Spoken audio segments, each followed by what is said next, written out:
Hello, memesters. Today we're going to be taking a look at the Type 61 Tier 9 Jap medium tank. So we're basically only going to talk about the stuff you can't see in the client in this part, and then I'll get to the armor in a minute. So starting out with the bloom, it's pretty good. .11 all around. After firing, it's pretty tragic, but that's with pretty much every gun in the game. Your shell velocity is the next thing, and it's about 1500, which means that it fires APCR standard, and indeed it does. If you get called a gold noob for firing APCR, just laugh at them, because it's not accurate. Your heat pen is really good, 330, but you don't really need heat with 258 pen stock. The next thing is terrain resistance, and it's pretty good. Obviously, these are only green because I've got Brothers in Arms, in addition to... oh, no, never mind. Thought I had vents for a second, but I don't. Your view range is quite good. I believe it's 400 stock. Yeah, 400 stock, but with coated optics, which I recommend, and Brothers in Arms. And then you got some other ones here too, but I don't think I have those, so I didn't enable them. You've got really nice view range, over max view range, which is great. That kind of leads me into the equipment that I recommend. So that is Vert Stab, Rammer, and Optics. Pretty much cookie cutter lineup for high tier mediums. If you want to be a hipster, you can run vents, but I don't recommend it because view range is important. And now looking at the armor. So the worst thing about this thing's armor, well, it's all bad, but it looks like it's good because it's all red. The worst thing about this thing's armor isn't really about the armor; it's about how it's sort of set up, mainly in the form of this cupola here. So cupolas on tanks aren't really that big of a deal. The only problem with them is A, they allow people to shoot you even when you think you're hull down, or turret down rather. And they kind of give away all the surprise you have. Like if you're sneaking up on somebody and you pop over the hill, they're going to be able to shoot this thing probably a full second before you're able to fire at them. And it should go without saying that this tank does have good view range because the turret's mounted high. So, boom, got him. Look at that. Nice mean. Otherwise, the armor is pretty potato. The only way you're ever going to bounce shots is the sides of the gunman when you get like some crazy ass 376 values. And there's no armor behind it, so if you shoot straight into it, you're going to pen. This frontal plate, no matter how much you angle, it's going to be potato. You'll get some crazy values here, but that's because it's auto bounce anyway. Lower plate's potato. Side armor's actually overmatch. It's 30 millimeters, so be careful when you're fighting against anything that has higher than 90 millimeters guns. Yeah, you got a really weak turret. It's also overmatch on top. Not that it's going to be like focused. Same way it is for Russian mediums, because you got this thing here. But two other things. First of all, you will get tracked and penned in these kind of angles, so watch out for that. And also, Arty will pen you, so be careful of that. I don't think we're going to see any Arty penning in the replay, but got some good features of this tank, and also hopefully why it might be kind of not my favorite tank. So let's get into the replay. Hello everybody, today we have another replay, this time Type 61.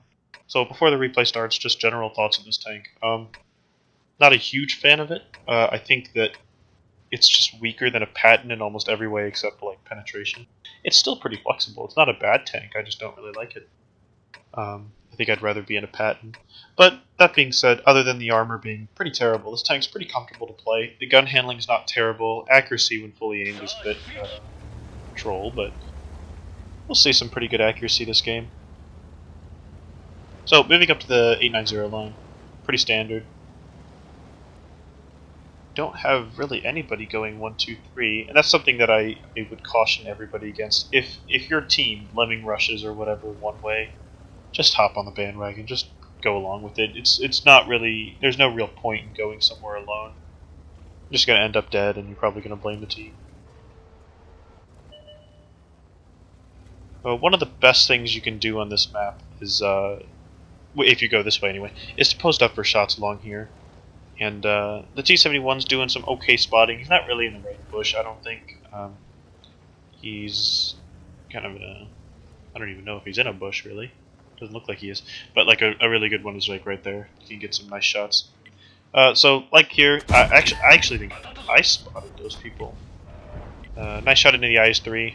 Never really know if those kind of shots are going to pen on those tanks, but got a good one in the T-34. I'm making sure that I'm using all 10 degrees of gun depression. And actually, I'm going to turn extra effects off. Hang on a second.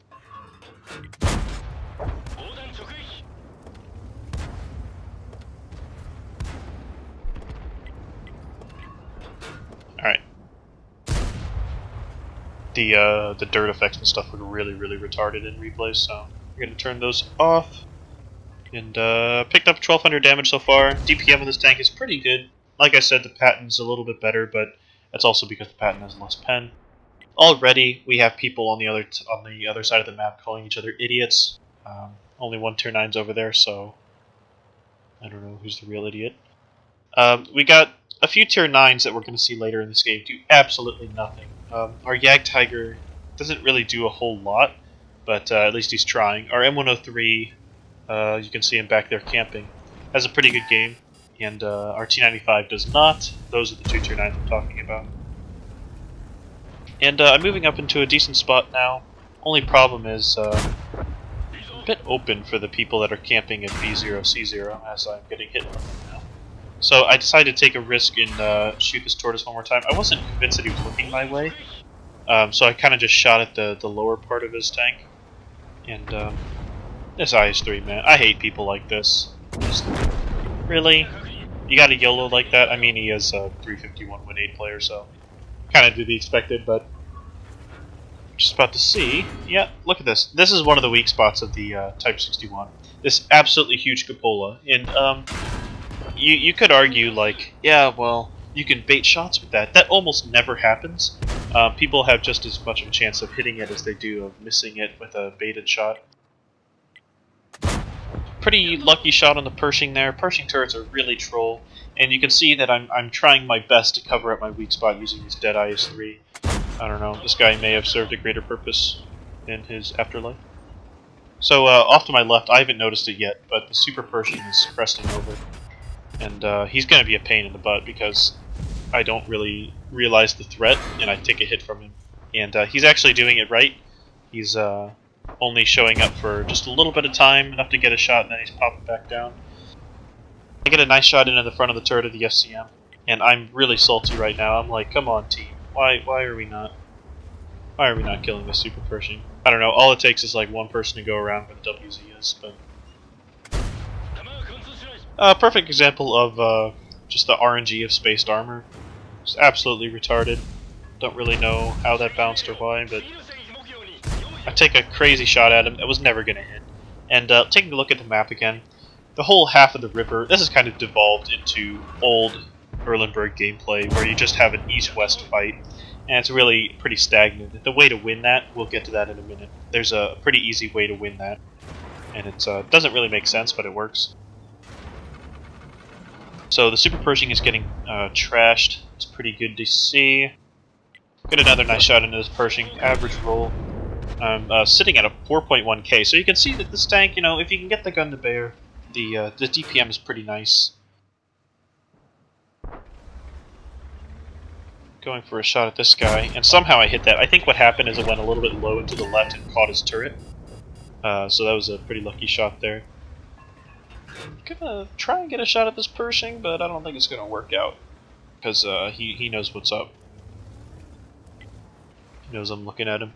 Like right now, I'm wondering, I'm absolutely bewildered as to why we have, and I was pretty salty after that. I think that's the last straw on the can, final straw on the camel's back.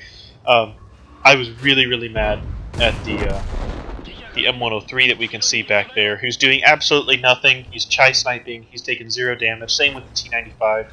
Like, come on, guys. One thing that you learn from like playing Clan Wars and organized play is that you really should never have one guy dead on the team and other people full health. You really need to work on sharing hit points. That's something that obviously these two don't know how to do. It should also be said that I assumed this M103 was full tomato, that he was like a bot or something, because I didn't have XVM activated at the time. And I don't know if I've gotten salty yet or not, but I can't look at the chat. So probably better that way. At some point I get like super salty at him, and yep, there we go.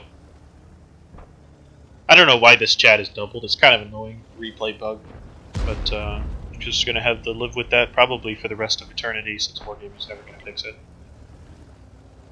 They have 3 tier 9s left. We have 4. You would think that's an advantage, but with players like this, I'm not so sure. You're gonna have to keep carrying this one. Up to 5k damage, which is really strong on this map. I've been having some really nice games on Erlenberg lately, which is strange. You can see I've loaded the heat because I can see that the ST1's down here. I can see that the E75's down here. And while we do have an advantage on hit points, it's not hit points that we can really use, again, because of the two people that are on the 9-0 line. I'm just kind of waiting for our T-71 to scout, and I actually realize now that he's like a one-shot, so I don't like say, yo, go spot. Really, our T-95 should be doing it. He can actually pretty effectively scout. I thought I could pen that, because it was kind of the side of his turret, but that was not the case. I'm going to try again sooner or later, but this FCM is giving me a nice target, and sorry for the heat, buddy, but I had it loaded for the other guy.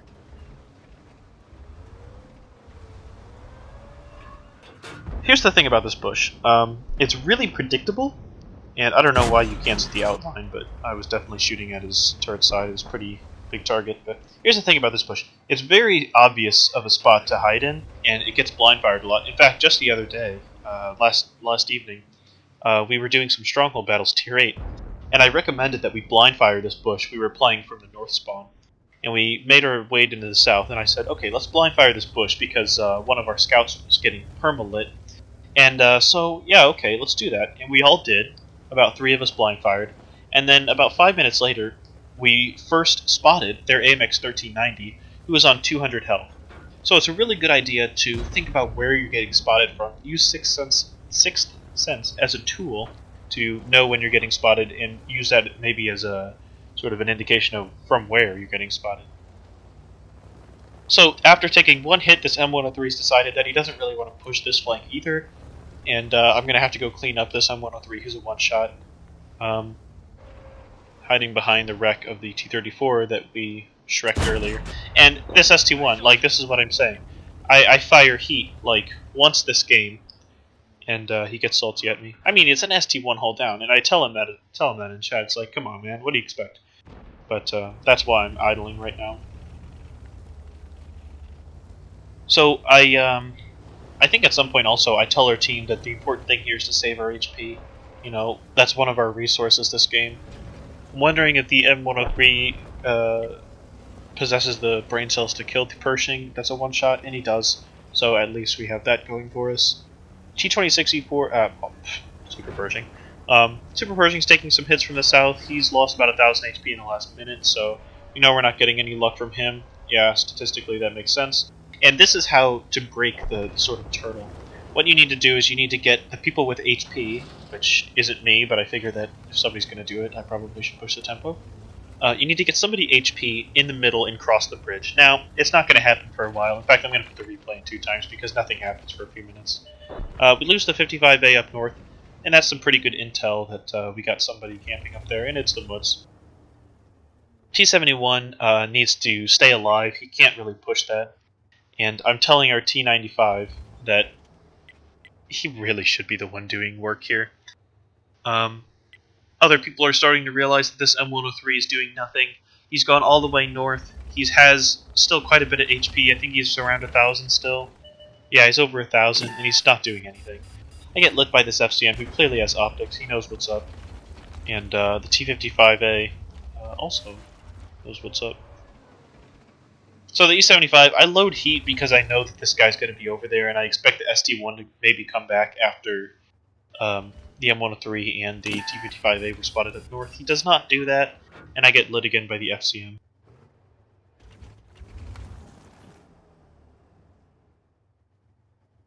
Yeah, T-55A is a good point. I don't know how this guy got 4 kills, but one of them was the 90 HP Pershing, so there's that. T-71's doing an okay job. He just needs to play pretty passively. Wait for the other team to make the mistakes. And I take a shot on this guy. I had heat loaded for the E-75 because I expected to be able to light him. I could not. And yeah, I was pretty salty about that as well. FCM lights me again, of course. So I get a really lucky shot in the E-75. I don't know how that hits. And, oh, well, that's the wrong button. And I'd like to point something out. Okay, so when I hit the fast forward button, a lot of tanks popped up here, and only the FCM and the ST1 are actually here. The Super Pershing is dead up north. M103 up north is dead. So ignore that. The only two people left are the FCM and the ST1. Pretty annoying replay bug, but it is what it is.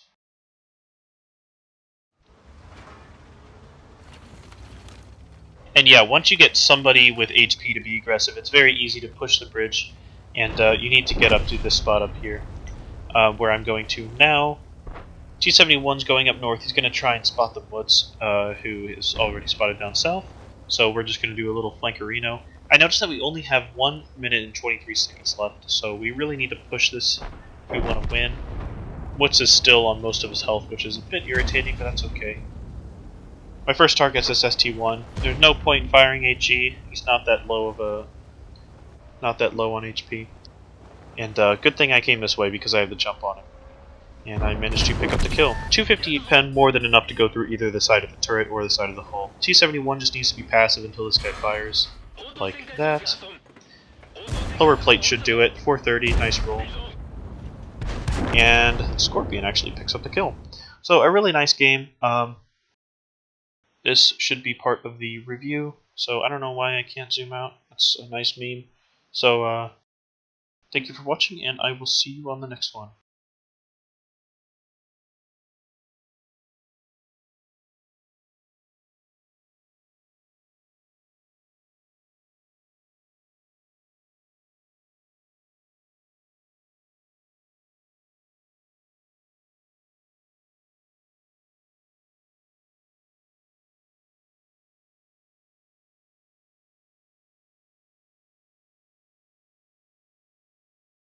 Next thing, the ammo. Fuck. Fucked it up.